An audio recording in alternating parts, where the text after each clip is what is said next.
officer will submit an evaluation regarding the school's finances. Oh, okay, and to date, the Nampa Classical Academy, this is how good they were with their budget, overestimated how much federal money they would receive. But there was a typographical error. They had the lease, that their portables that they were leasing was $3,500. It should have been $350,000. So they were just a little negligible in their difference. So then, at this time, they had also, so there's two things going on at the same time. There was the Charter School Commission was there was a hearing officer to pull their charter, but at the same time, through the Alliance Fund, they were suing the Nampa Classical Academy and the Alliance Defense Fund they were suing the, I had it written here somewhere, oh, here it is. So, ADF filed a lawsuit on behalf of NCA stating that the state illegally barred use of the Bible as an instructional test. They named the Board of Education, the Public Charter School Commission, Tom Luna, who's the Superintendent of Public Instruction at the State Department of Education, the Attorney General, and the Governor of Idaho. So they were suing all these people at the same time. So those two things were going on at the same time. Who's doing the suit? The Nampa Classical Academy, but it's the Alliance Defense Fund on behalf of Nampa Classical. So that attorney office filed the suit. So May of 2010, U.S. District Judge Edward Lodge dismissed NCA's lawsuit against the state attempting to allow the school to use religious texts in the classroom. But NCA appealed the decision to the Ninth Circuit Court. So, and June, then the revocation took place, and they did decide to revoke the charter and to shut down the school. So, I forgot to mention that the school has over 500 children in it, from K to 6th to 8th grade, K to 8th grade. So now these kids have to find now the school. They made it through one school year, but now they have to transfer all these kids to all these other different schools now, all over Nampa School District. So, June 19th of 2010, the hearing officer has recommended that Nampa Classical Charter be revoked due to its failure to demonstrate fiscal soundness as required by state law.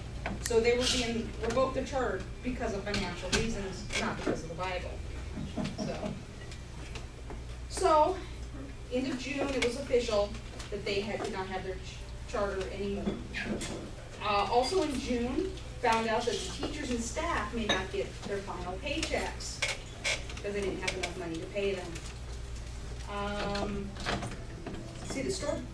In August, the State Board of Education delayed decision on Nampa Classical's revocation appeal due to members not being able to agree. Yeah, we had it went to the State Board of Education next, their appeal, and there was a fight amongst the State Board of Education, but finally in August, 4-3, they decided to deny the appeal, and they officially revoked their charter to close the school. By one vote. One vote. I know. Republicans do. We understand that. Yeah, we know about that, don't we? So that was at the end of August 2010. So we thought that was the end of it. Except for we knew somewhere that they had, submitted their appeal to the Ninth Circuit Court. So sometime we were going to hear back from these people again. So that was at the end of August of 2010. So in December of 2010, only 3 judges on the Ninth Circuit Court of Appeals denied the motion to reverse the decision from the U.S. District Court in Idaho to gain the ability to use the Bible in classroom instruction. They said the speech clause in the First Amendment does not give Idaho Charter School teachers, Idaho Charter School students, or the parents of Idaho Charter School students a right to have primary religious texts included as part of the school curriculum. Now, because only 3 of the 9 judges heard the case, Nampa Classical appealed again, because they wanted to have all 9 judges hear the case. So, what? Go in bank. In bank? So, in August of 2011, finally, the Ninth Circuit Court denied to hear their case. They said that's it. So then, December 21st of 2011, the ADF filed a lawsuit on behalf of Nampa Classical to the U.S. Supreme Court. And that's this right here. It's a two-sided document.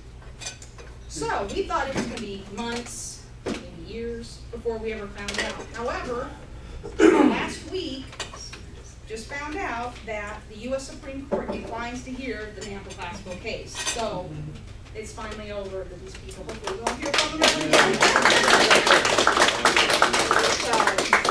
So anyway, yeah.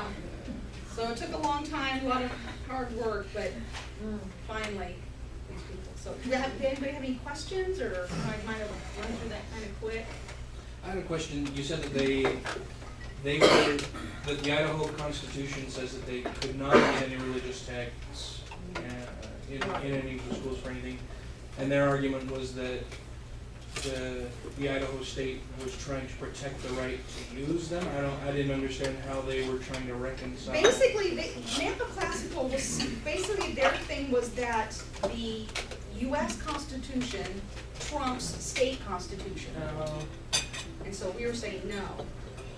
That our state constitution was a little bit more strict with the use of religious texts in the charter school, in the classroom. There are many states that are more strict, including Utah. They're called the Blaine Amendments, and they're in constitutions across the country. Has that been in the Idaho Constitution since day one, or is that amended? I think No. it was in there. Prior, no, Yeah. it's been there for years. And I heard it was in there because I got Mormonism taking over. So they made our Idaho Constitution very strict. Yeah. Yes. So, in Utah, is it as carefully monitored as far as, because the first thing I thought when I heard about charter schools or became aware of them is that this is just a guise to cover up people putting their kids in a religious school and get state or government funding for it. Is it as monitored here against religion being in those As schools? far as I know, yes. Because I worked, my role at the department was to oversee what happened with the federal funds that come from the U.S. Department of Education. So they were very, very strict with us to make sure that we go out to the schools and monitor what were the schools doing with those federal funds. Now, once a school has, and they only get those funds for 3 years. So once a school's in their next those years, if they're in their 6th year, then it's up to that State Department of Education to go into those schools to monitor to see what's happening. And so I know Idaho, we had a regular schedule to visit our schools. I don't know if Utah does that or not. I'm assuming they do. I'm hoping they do. Yeah, well, I mean, it's like, could be like the liquor commission, the people that are monitoring it are the ones, that, are the ones that are like, oh, yeah, sure. Teetotalers. Yeah. Now, I know in New York, they have two charter schools in New York, Hebrew schools, but they teach the Hebrew language, they don't teach the religion, so that's how they're able to get away with that, so, yes. To what extent are charter schools required to follow the same practices with respect to non-discrimination that public schools are? The exact same. They are. Yes. Idaho has a lottery, and all charter schools, they have a lottery process. So they open it up to all students, and once, let's say a school has 500 kids, if they're trying to let in, they, once they fill that quota, they have 20 students in the 6th grade. Once they fill that quota, then now the rest of the kids start going on waiting lists. So it's a first, and then they have a lottery process to draw those kids. And so it depends, they have to let all the students in, so whether they're Hispanic. No, I meant Asian. about teachers too, like Oh. hiring and firing, like, and they say, you're an atheist, we don't want to hire you. As far as I know, actually, charter schools in Idaho, usually the teachers they're non-unionized teachers, usually. So they have more leeway and they pay them a little bit more, actually. So I don't think that religious stuff ever comes up as far as, you know, what religion they are. Yes? Why charter schools to start with? What are they really all about? Charter schools are a way to bring a different style, a different teaching style method to a school. So it could focus just specifically on the arts. So you have an arts-focused school, even though you still have to cover the math, the science, and all the requirements of the state, it's more of an art-focused school. They have some in Idaho that are called STEM, science, technology, engineering, and math. So they focus just on those. We do have a charter school up north that they only take 11th and 12th graders, and they focus on dropout and high-risk students.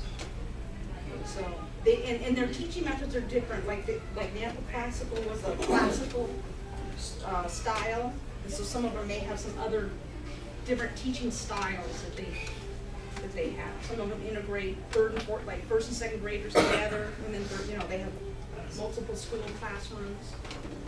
Some of them have dual immersion. They have half the day is Spanish and the other half is English. So it's just they just have more latitude in their teaching style. Anything else? Okay, well, thank you very much. Thank you.